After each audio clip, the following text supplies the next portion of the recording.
Bienvenue à cette première session focalisée sur les compétences du XXIe siècle.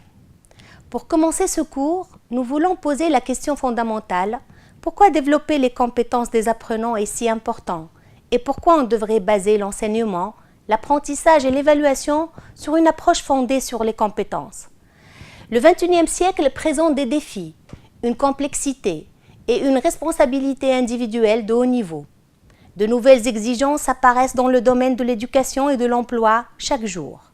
L'ampleur du succès et de l'épanouissement dans la vie des jeunes dépendra de leur capacité à relever le défi de la vraie vie, en devenant des apprenants pour toute la vie et en faisant preuve de souplesse et de capacité d'adaptation face au changement.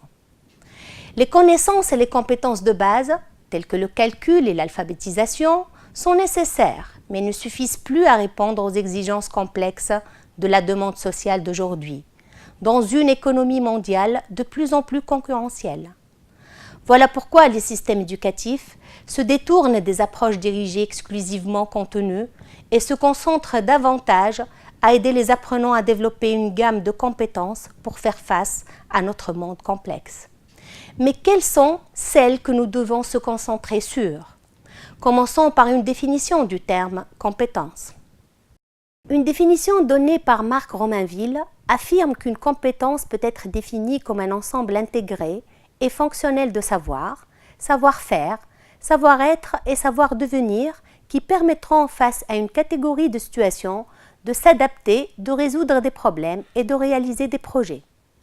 Le terme « compétence » a été utilisé à l'origine dans les années 70 dans un contexte professionnel en France et se réfère à ce que les employés devraient maîtriser au-delà des qualifications pour agir efficacement dans différentes situations de travail. Dans les années 80, les approches fondées sur les compétences ont commencé à se développer dans la formation professionnelle, puis elles se sont étendues à l'enseignement général qui est l'objet de notre cours. Selon le contexte national, les systèmes éducatifs expriment et mettent en œuvre les compétences de façon très différente. Plusieurs groupes de recherche travaillant sur les compétences du XXIe siècle s'accordent pour décliner les compétences en 4 dimensions: la façon de penser, la façon de vivre dans le monde, la façon de travailler et les outils de travail. Une animation illustrera les éléments qu'on vient de dire.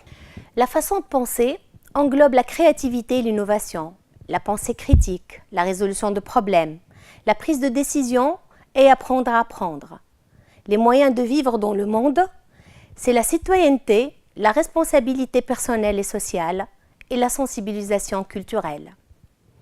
Les méthodes de travail concernent la collaboration et la communication. Les outils de travail concernent l'alphabétisation de l'information et de l'alphabétisation surtout d'éthique.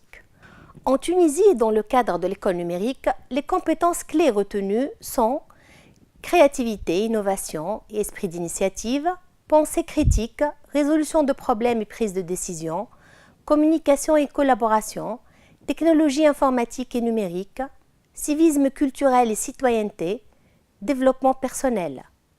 Toutes ces 7 compétences clés sont considérées tout aussi importantes parce qu'elles contribuent toutes à la réalisation et le développement personnel de l'apprenant. Bon nombre de compétences se chevauchent et sont toutes interdépendantes avec des compétences transversales.